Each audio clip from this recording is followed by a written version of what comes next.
அஸ்ஸலாமு அலைக்கும் வரஹ்மத்துல்லாஹி பரகாத்துஹு. அல்ஹம்துலில்லாஹ் வஸ்ஸலாத்து வஸ்ஸலாமு அலா ரசூலில்லாஹ் முஹம்மதின் வஅப்தில்லாஹ் வலா ஆலி ஹிஸ்பில்லாஹ். பசிக்கின்ற மனிதனுக்கு ருசிக்கின்ற உணவளித்து ரசிக்கின்ற இறைவனுக்கே புகழனைத்தும் உண்டாவதாக. சத்திய தூத சன்மார்க்க போதகர் முகமது நபி ஸல்லல்லாஹு அலைஹி வஸல்லம் அவர்களின் மீதும் அவர்கள் குடும்பத்தாளர்கள் தோழர்கள் நம் அனைவரின் மீதும் அல்லாஹ்வின் அன்பும் கருணையும் உண்டாவதாக. நம் வாழ்வில் நமக்கு மிகவும் பிரியத்திற்குரியவர் நேசத்திற்குரிய சிலர் இருப்பார்கள்.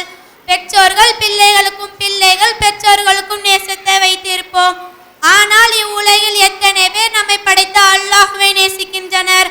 ஆனால் நாம் வாழக்கூடிய இந்த வாழ்க்கையில் நம் செய்யக்கூடிய சில செயல்களை பார்த்து வல்ல ரஹ்மான் அல்லாஹ் நம்மை நேசிப்பதாக கூறுகின்றான்.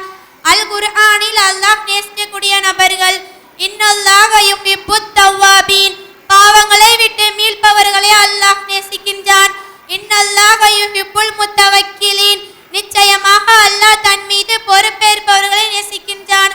இன்னல்லாஹ யுஹிப்புல் முஹ்சினீன், நிச்சயமாக அல்லாஹ் முஹ்சின்களை நன்மை செய்பவர்களை நேசிக்கின்றான். இன்னல்லாஹ யுஹிப்புல் முத்தவக்கிலீன், சகித்துக் கொள்வோரை அல்லாஹ் நேசிக்கின்றான். இன்னல்லாஹ யுஹிப்புல் முக்ஸிதீன், நீதி செலுத்துவோரை அல்லாஹ் நேசிக்கின்றான். இன்னல்லாஹ யுஹிப்புல் லதீன யுகாதிலூன ஃபீ சபீலிஹி ஸஃபா, அல்லாஹ் போரிடுகின்றானோ அவர்களை அல்லாஹ் நேசிக்கின்றான்.